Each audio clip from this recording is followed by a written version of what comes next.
They thought I'd stay quiet. They thought I'd walk away. But 48 hours after they escorted me from the building, I had the entire board of directors standing before the IRS. I stared at the balance sheet one last time, that $900,000 discrepancy glaring back at me like a neon sign screaming fraud. The emergency meeting was a joke. They dismissed my concerns, called me paranoid. 12 hours later, security was at my desk. "You're just an accountant," the CFO whispered as they walked me out. "Don't let this get bigger than you." My name is Lena Whitmore, and until 3 days ago, I was the only accountant who actually gave a damn about the numbers at Rockwell Systems. 34 years old, sitting in a glass office overlooking downtown Kansas City. I'd built my entire career on one simple principle: numbers don't lie, people do. The morning it all started, I was reconciling our Q3 reports when I noticed it: a $900,000 expense buried in our vendor payments. Not unusual for a tech logistics company our size, except this one had no supporting documentation, no purchase orders, no receiving reports, just a wire transfer to something called Strategic Solutions LLC. I pulled up our vendor database. Strategic Solutions had been paid $900,000 in 3 installments over 2 months. Their address? A UPS store in Delaware. Their tax ID? Registered just 60 days before the first payment. My stomach tightened. I'd seen this before at my last job in Ohio. Shell companies used to siphon funds. But this was Rockwell. We were 6 months from going public. Everything was supposed to be clean. I printed the reports and walked to the executive conference room where our Monday morning meeting was already in session.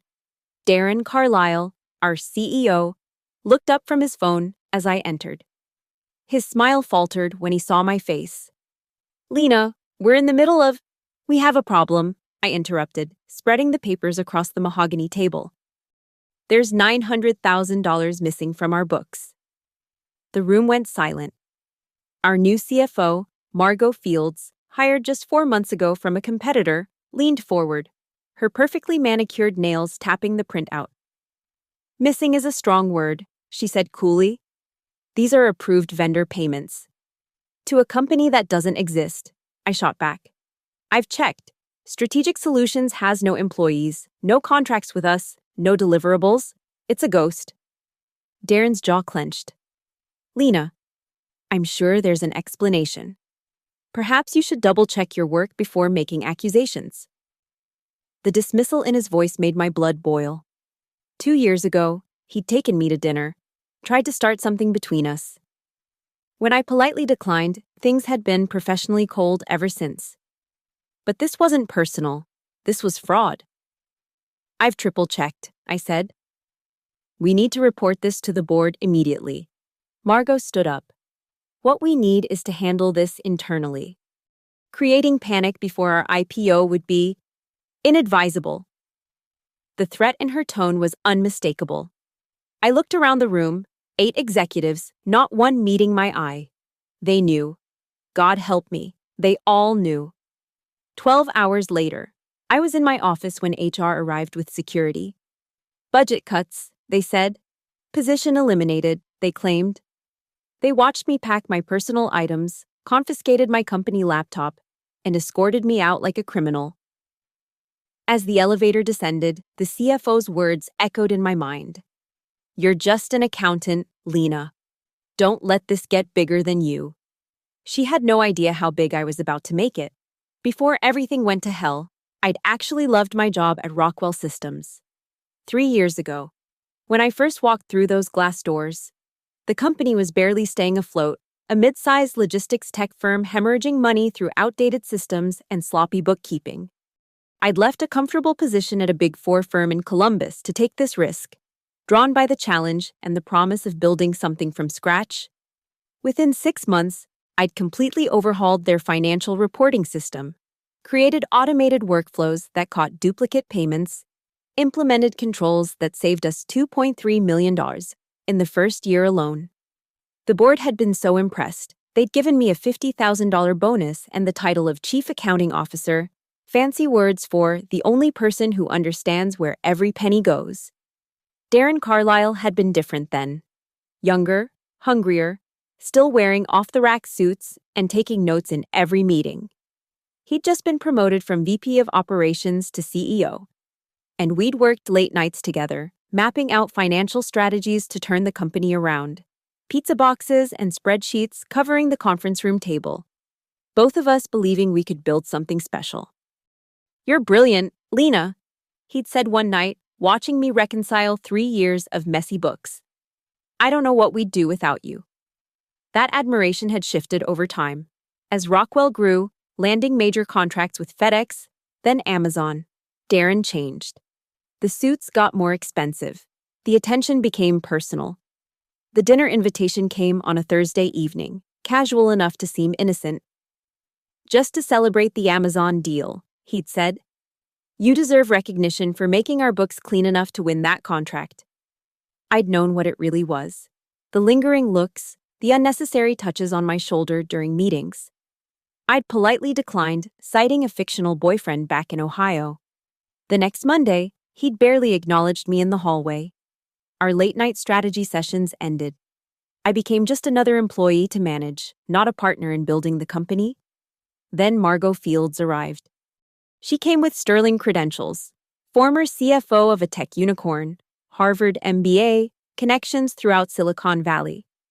The board had been pushing for a named CFO before the IPO, someone who could charm institutional investors. I should have been threatened, but I wasn't. I knew the numbers. I knew the systems. I was irreplaceable. Or so I thought. The first sign something was wrong came 2 months after Margot started. A new expense category appeared in our chart of accounts: strategic consulting. When I asked about it during our weekly finance meeting, Margot had waved me off.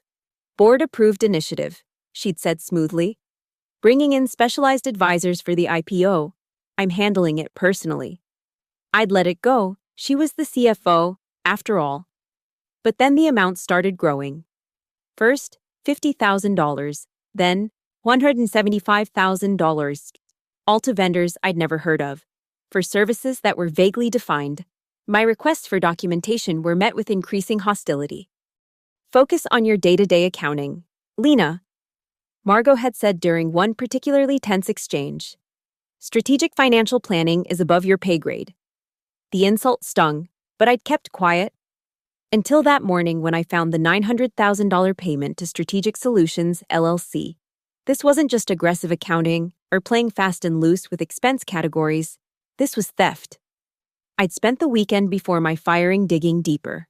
Using my system access, I'd traced the web of payments. Strategic Solutions was just one of 5 shell companies receiving massive consulting payments, all registered in Delaware, all with bank accounts that, through some careful research, traced back to the same financial institution where Margot had previously worked. The pattern was elegant in its simplicity. Create fake vendors. Process payments just under the threshold requiring board approval. Park the money in shell companies. Wait for the IPO when everyone would cash out their stock options. Who would notice a few million missing in a billion-dollar valuation? I'd documented everything, creating a backup file on my personal cloud storage. Call it paranoia or instinct. But I'd learned long ago that when numbers don't add up, someone's usually trying to subtract you from the equation. That Sunday night, I'd sat in my apartment, staring at the evidence. I could have gone straight to the FBI, could have called the SEC. Instead, I decided to give Rockwell one chance to do the right thing, to remember the company we'd all built together. What a fool I'd been. Now, sitting in my living room with a banker's box of personal items and a pink slip labeled budget reduction, I realized the truth. They hadn't just fired the only accountant. They'd fired the only person who still believed Rockwell Systems stood for something more than greed. They thought they'd silenced me. They thought wrong. The ambush came at 2:47 p.m. on a Tuesday that had started like any other. I was deep in variance analysis when Darren's assistant knocked on my door. "Emergency meeting in the boardroom," she said, avoiding eye contact. "Mr. Carlisle needs you there immediately." I should have known. The security guard lingering by the elevator. The way conversations stopped when I walked past the break room. The signs were all there. but I was too focused on the fraud to see the trap closing around me. The boardroom was nearly empty, just Darren, Margot, and Brad Morrison from HR. No board members, no other executives. This wasn't about the missing money. "Sit down, Lena," Darren said, his voice carrying that false warmth reserved for firing someone. He was wearing his navy Armani, the one he saved for important investor meetings. Apparently, ending my career qualified as a special occasion. Margot sat to his right, a folder placed precisely in front of her. She wore a slight smile, the kind you'd see on a chess player about to call checkmate. Brad looked uncomfortable, fidgeting with his pen and studying the table like it held the secrets of the universe. "We need to discuss your position here at Rockwell," Darren began. "As you know, we're entering a critical phase before our IPO. The board has decided we need to streamline operations." "Streamline," I repeated, the word tasting bitter. "Is that what we're calling it?" Margot leaned forward. "Your role as Chief Accounting Officer is being eliminated, effective immediately. We'll be consolidating all financial functions under my direct supervision." The sheer audacity of it took my breath away. They were firing the only person who knew about their theft, and they weren't even trying to hide the connection. This wouldn't have anything to do with my report yesterday about strategic solutions, would it? I asked, looking directly at Darren. His jaw tightened. "That matter has been reviewed and resolved. Your misunderstanding of our vendor relationships has actually highlighted why we need more experienced financial leadership." "Experienced in fraud, you mean?" Brad cleared his throat nervously. "Ms. Whitmore, we're prepared to offer a generous severance package, 3 months' salary, continuation of benefits, and a positive reference. All contingent on signing this separation agreement." He slid a document across the table.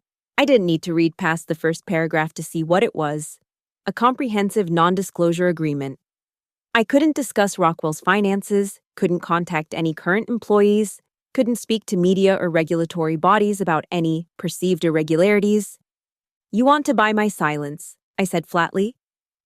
"We want to ensure a smooth transition," Margot corrected, her manicured finger tapping the signature line. "This is a generous offer, Lena. More than generous, considering your baseless accusations could damage the company's reputation." I looked at the pen Brad was holding out like it was a loaded weapon. 3 months' salary was almost $40,000. I had rent to pay, student loans, a car payment. Taking the money would be the smart move. The safe move? No. The word hung in the air like a challenge. Darren's face darkened. "I'd reconsider if I were you," he said quietly. "Without this agreement, you leave with nothing, no severance, no reference, and I assure you, any attempt to spread false information about Rockwell will be met with legal action." "False information?" I stood up, my chair scraping against the floor. "I have documentation of—" "You have nothing?"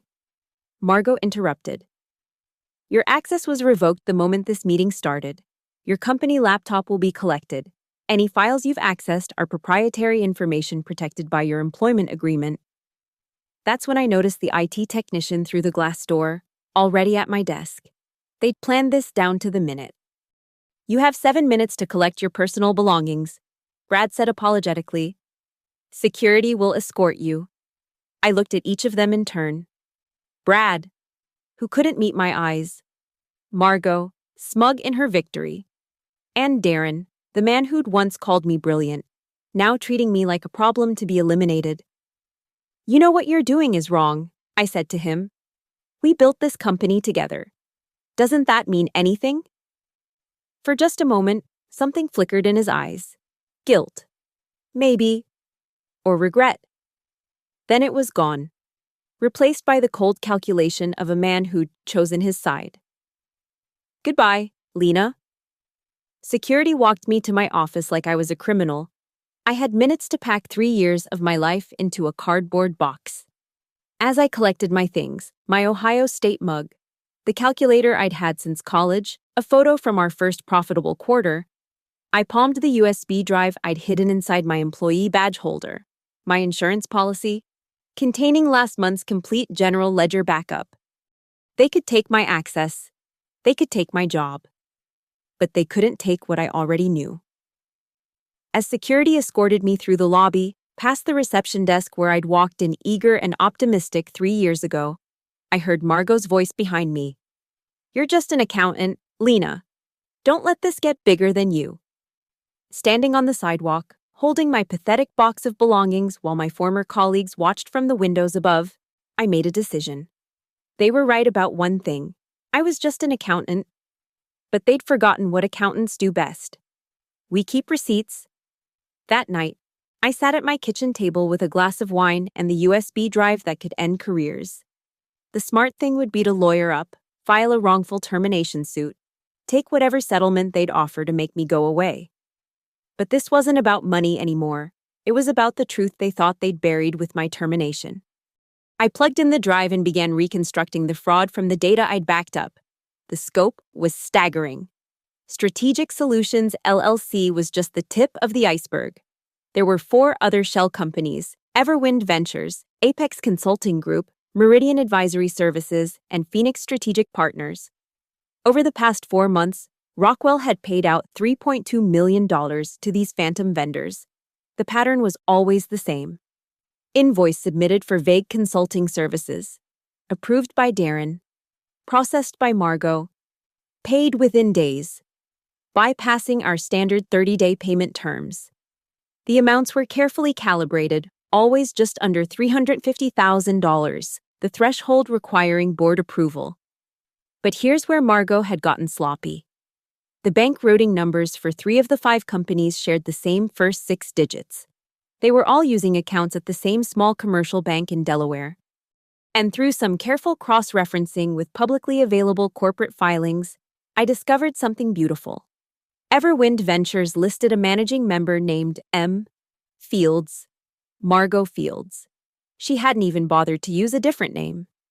I spent hours building a comprehensive timeline, creating a paper trail that would make any prosecutor weep with joy. Wire transfer confirmations matched to invoices. Invoices that referenced consulting reports that didn't exist. Email threads where Darren approved payments without any supporting documentation. It was a masterclass in embezzlement, hidden in plain sight. By 3 a.m., I had 40 pages of evidence, charts showing fund flows, screenshots of the shell company's registrations, a detailed analysis showing how the stolen funds were likely being positioned for reinvestment once Rockwell went public. At a projected IPO valuation of $2 billion, whoever controlled those funds could turn $3 million into $30 million overnight. But evidence without an audience is just paper. I needed someone who could amplify this story beyond what any lawyer or regulatory filing could achieve. That's when I remembered Emily Durand. I'd met Emily 2 years ago at a financial conference in Chicago. She was a senior reporter for the Ledger Eye, a financial publication that had broken 3 major corporate fraud stories in the past year. We'd stayed in touch, occasionally grabbing coffee when she was in Kansas City. She was smart, tenacious, and most importantly, she understood numbers. I called her at 7 a.m., knowing she'd be up. "Lena, it's been months. How's Rockwell treating you?" "They fired me yesterday," I said, "for finding $3.2 million in fraudulent payments to shell companies owned by their CFO. The silence on the other end lasted 5 seconds. Then, "How fast can you get to Chicago?" I drove 4 hours straight, my evidence box in the back seat, rehearsing what I'd say. Emily met me at a quiet restaurant in the Loop, her recorder already on the table. "Tell me everything," she said, "and show me the proof." For 2 hours, I walked her through every transaction, every shell company, every piece of evidence. Emily's eyes grew wider with each revelation. She asked sharp questions, pushed for details, made connections I hadn't even seen. "This is huge," she said finally. "But we need more than just the financial documents. We need to prove intent. Do you have any communications, emails, recorded conversations?" That's when I pulled out my phone. 2 weeks ago, during a finance meeting where I'd pressed about the Strategic Solutions payments, I'd activated my voice recorder app, legal in Missouri under one-party consent laws. The audio was clear. Margot dismissing my concerns. Darren backing her up, both of them knowing exactly what they were doing. We can't let this impact the IPO timeline. Darren's voice said on the recording. Handle it, Margot. Whatever it takes. Emily listened to the full recording twice. This is it. This proves they knew. But Lena, once we publish this, they'll come after you hard. Legal threats, character assassination, the works. They already took everything, I said. My job, my reputation, my access. What else can they do? You'd be surprised, Emily warned. But I have an idea. Before we publish, we take this to the authorities. IRS Criminal Investigation Division. Specifically, I have a contact there who specializes in corporate tax fraud. If we can get them to open an investigation before the story breaks, it protects you as a whistleblower. She made the call right there. 20 minutes later, we had an appointment for the next morning with Special Agent Patricia Kerr at the IRS field office.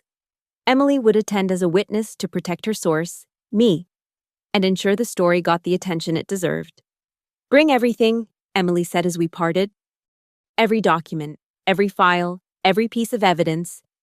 If what you're showing me is real, Rockwell Systems is about to have a very bad week.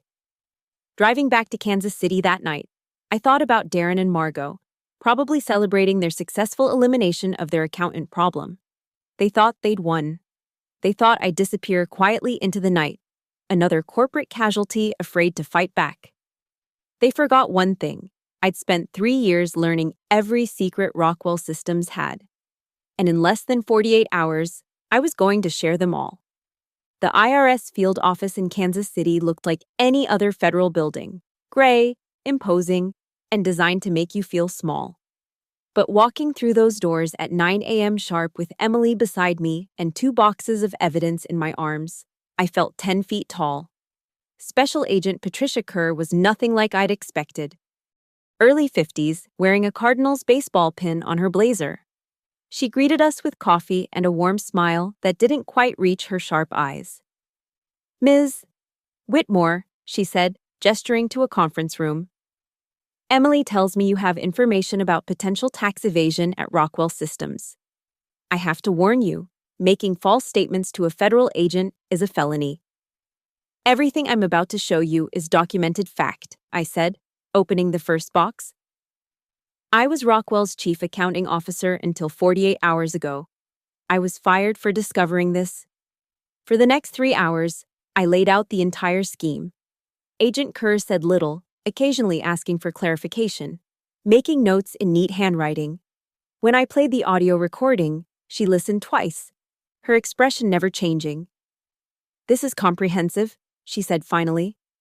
But I need to verify your access to this information was legitimate. You mentioned a USB backup. I hesitated. This was the moment of truth. I made a backup of the general ledger before presenting my concerns to management. It was within my job responsibilities to maintain financial records. She nodded. Smart. Now, walk me through the tax implications. This was my wheelhouse. I showed her how Rockwell had claimed $3.2 million years in fraudulent business expense deductions, how they'd issued 1099s to the shell companies, creating a paper trail of fake legitimacy, how the estimated tax underpayment exceeded $900,000. That's just federal, I added. State tax fraud pushes it over $1.1 million. Agent Kerr leaned back. Ms. Whitmore, what you're describing is a conspiracy to defraud the United States government. If substantiated, this could result in criminal charges. Are you prepared to cooperate fully with an investigation? Yes. Including testifying before a grand jury if necessary? Yes. She stood up. Wait here.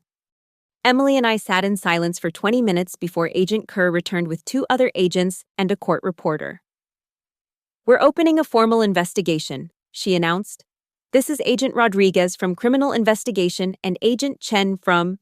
Sorry, I interrupted, my heart stopping. Did you say Chen? Agent Sarah Brennan, the woman corrected with a slight smile. Pat always mangles my name. I'm from Financial Crimes Enforcement. We'll need you to provide a sworn statement. For 2 more hours, I repeated everything under oath. They seized my evidence, providing detailed receipts for every document. Agent Brennan focused on the shell company structures, asking technical questions that told me she understood exactly how the scheme worked. Here's what happens next, Agent Kerr explained. We'll verify your information against Rockwell's filed tax returns. If discrepancies exist, and based on what you've shown us, they will, we'll execute search warrants within 72 hours. Maybe sooner. That fast? Emily asked, surprised. When there's risk of evidence destruction, we move quickly. Agent Brennan said, Ms. Whitmore, have you retained counsel? Not yet. Do so immediately. You'll want to file for whistleblower protection under both IRS and SEC programs. Agent Kerr can provide referrals. As we prepared to leave, Agent Kerr pulled me aside. You did the right thing coming forward, but these people, when cornered, they get desperate. Be careful. Walking out of the federal building, Emily was practically vibrating with excitement. This is huge, Lena. The IRS doesn't open criminal investigations lightly. They must think your evidence is rock solid. When will you publish? I asked. I need to corroborate a few more details, get comments from Rockwell. Standard journalism ethics. They deserve a chance to respond. But I'm aiming for Monday morning, right when the markets open. It was Thursday. 4 days for Darren and Margot to enjoy their perceived victory. That evening, I took Agent Kerr's advice and hired Margaret Walsh, a former federal prosecutor who specialized in whistleblower cases. She reviewed my situation and immediately filed protective claims with both the IRS and SEC. If your information leads to recovery of fraudulent tax payments, you could receive up to 30% of what the government collects, she explained.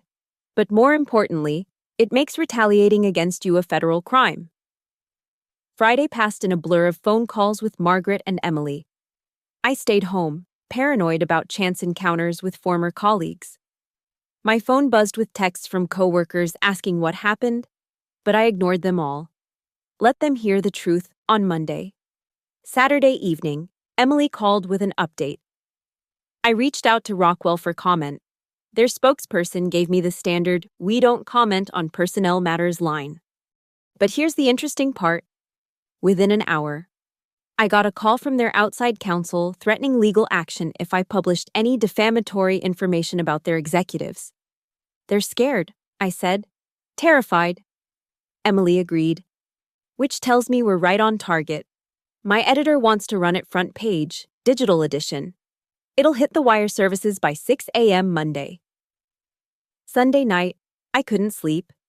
Somewhere across the city, Darren and Margot were probably planning their week, reviewing IPO documents, counting their future millions. They had no idea that federal agents were already preparing search warrants, that Emily's story was locked and loaded, that their carefully constructed scheme was about to collapse. My phone rang at 11:47 p.m. Unknown number. Hello? Breathing. Then Darren's voice, low and tight. I know what you're doing. Lena, it's not too late to stop this. We can work something out. It's already done, I said simply, and hung up. 48 hours after they'd escorted me from the building, the trap I'd set was ready to spring. They'd fired the only accountant who cared about the truth. Monday morning, they'd learn what that cost them. Monday morning arrived like a thunderclap. At 6:02 a.m., my phone exploded with notifications. Emily's story was live. Exclusive. Rockwell Systems.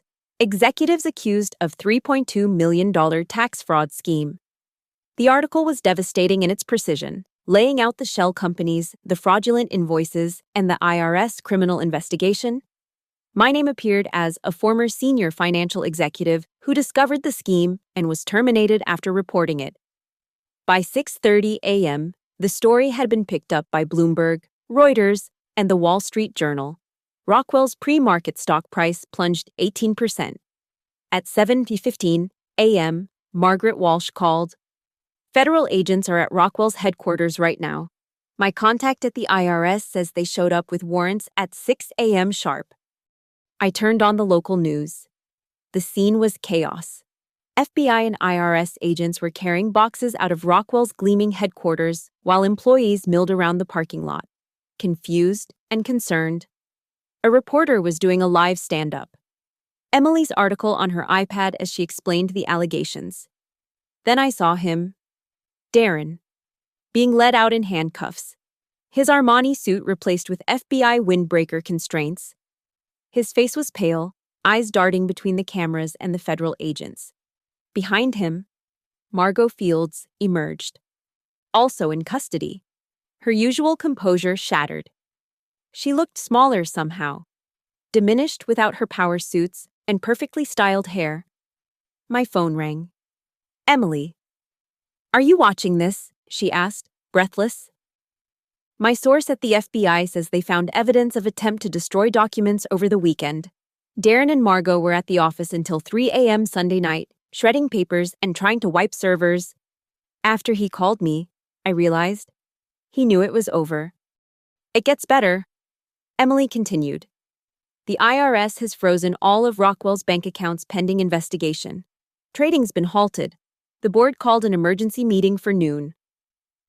By 10 a.m., the full scope was emerging. Federal agents had raided not just Rockwell's offices, but also the homes of Darren and Margot. They'd seized personal computers, documents, and over $2 million in assets suspected to be connected to the fraud. Margaret called with updates throughout the morning. The U.S. Attorney's office is moving fast.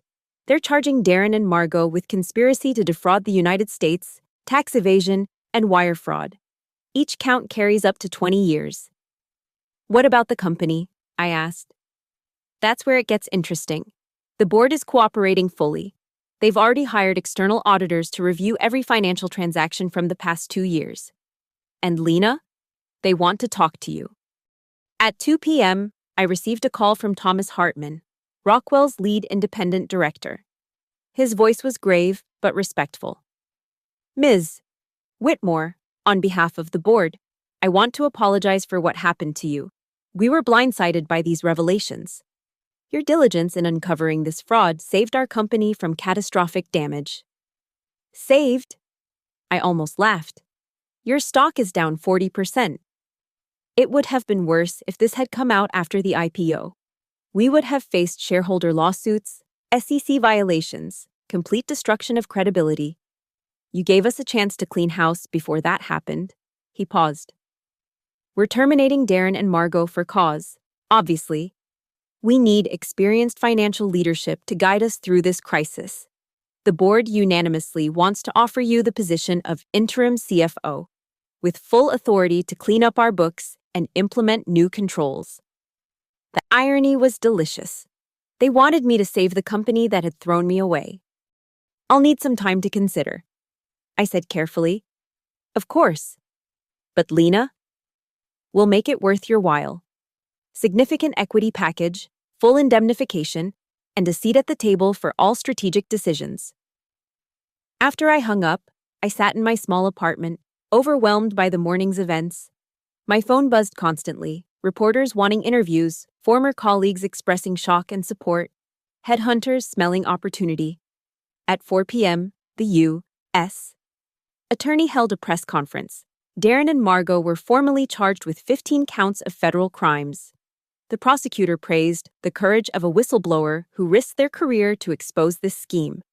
Agent Kerr called personally. Outstanding work, Ms. Whitmore. Your documentation made this case airtight. We've already identified over $900,000 in evaded taxes, and that number will grow. What happens to the money in the shell companies? I asked. Seized as proceeds of criminal activity. It'll be returned to Rockwell after restitution and penalties are paid. Speaking of which, your whistleblower claim is being fast-tracked. You're looking at a substantial reward. That evening, Emily published a follow-up article featuring an interview with me. I'd agreed to go on record, photograph included. If I was going to burn bridges, I'd do it in daylight. I gave them every opportunity to do the right thing, I told her. They chose to protect their crime instead. No company is above the law, no matter how close they are to an IPO. The story included a final detail that made me smile. Everwind Ventures, Margot's primary shell company, had been shut down by federal order that morning. The Delaware Secretary of State confirmed all 5 shell companies were now under federal investigation. By 6 p.m., Rockwell had lost $500 million in market value. The IPO was indefinitely postponed. 8 senior executives were under investigation for potential knowledge of the scheme. Sitting on my couch, watching the news coverage, I thought about Margot's words. "You're just an accountant. Don't let this get bigger than you." She was right about one thing. I was just an accountant, but she'd forgotten that in the end, the numbers always win. 3 months later, I stood before a packed auditorium at the University of Chicago's Booth School of Business. Not as Rockwell's interim CFO, I'd turned that down, but as the founder and executive director of Clarity Ledger, a nonprofit organization dedicated to protecting financial whistleblowers. The hardest part wasn't losing my job. I told the audience of accounting students and young professionals. It was the moment I realized that doing the right thing meant standing completely alone. The aftermath of Rockwell had been swift and brutal. Darren Carlisle was sentenced to 12 years in federal prison after pleading guilty to conspiracy and tax evasion. Margot Fields got 15 years. The judge was particularly harsh about her abuse of professional trust as a CFO. 4 other executives received lesser sentences for their roles in covering up the scheme. Rockwell's systems survived, barely. Under new leadership and strict federal oversight, they'd cleaned house, implemented rigorous controls, and slowly rebuilt their reputation. The company that emerged was smaller but cleaner. They'd even sent me a formal letter of apology, signed by every board member. The IRS whistleblower reward had been substantial, $1.8 million, my percentage of the $6 million in recovered taxes and penalties. But money had never been the point. People ask me if I regret it, I continued, looking out at the earnest faces. Regret protecting the integrity of my profession? Regret stopping a fraud that would have hurt thousands of future investors? Never. Clarity Ledger had launched 6 weeks after the Rockwell scandal broke.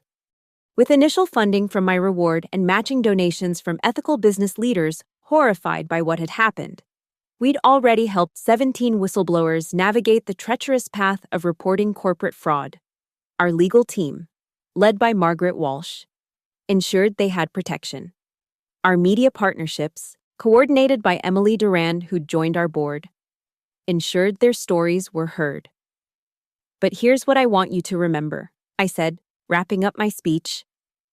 You don't need to be a hero to do the right thing. You just need to be unwilling to be complicit. When you see numbers that don't add up, when you spot patterns that smell wrong, when powerful people tell you to look the other way, that's when your real career begins. A hand shot up from the audience, a young woman, probably a senior, nervous but determined. Ms. Whitmore, weren't you scared? When they fired you? When you had no job, no income? Fighting against people with so much power? I smiled, remembering that moment standing on the sidewalk with my pathetic cardboard box. Terrified, I admitted. But fear isn't always a stop sign. Sometimes it's just a signal that what you're doing matters. After the speech, I met with a group of young accountants who wanted to know more about Clarity Ledger. One of them, a fresh graduate working at a Big Four firm, pulled me aside. "I think I found something at one of our clients," she whispered. "Phantom inventory, inflated valuations. My manager told me to document it, but not escalate. What do I do?" I handed her my card. "You call us. Tonight. We'll walk you through your options, connect you with legal protection, make sure you're not alone in this." That evening, Emily and I had dinner to celebrate Clarity Ledger's latest victory, helping expose a Medicare fraud scheme that recovered $12 million for taxpayers. "You know what the best part is?" Emily said, raising her wine glass. "Darren's prison job assignment came through. He's working in the commissary, keeping inventory. The man who stole millions now counts toilet paper rolls for 12 cents an hour. The numbers always balance in the end," I said, clinking her glass. 6 months ago, They'd fired the only accountant who gave a damn. They thought they were eliminating a problem. Instead, they'd created something far more dangerous, an advocate with nothing left to lose and everything to prove. My phone buzzed with a text from our newest whistleblower, the young woman from the speech. She documented everything, was ready to meet with our legal team tomorrow. Another corporation was about to learn what happens when you value greed over truth. Another whistleblower was about to discover they weren't alone. Another set of books was about to balance. I smiled, thinking of Margot's final words to me. Don't let this get bigger than you. Too late, it already had. Because I wasn't just an accountant anymore. I was a reckoning. And the numbers? The numbers never lie. Thank you so much for listening to this story of corporate justice and the courage it takes to stand up for what's right. I'd love to know where you're listening from. Drop a comment below and let's connect. If this story resonated with you, please subscribe to the channel and share your thoughts. What would you have done in Lena's position? Your insights and experiences make this community special. Until next time. Remember, integrity isn't just about doing the right thing when everyone's watching, it's about doing it especially when they're not.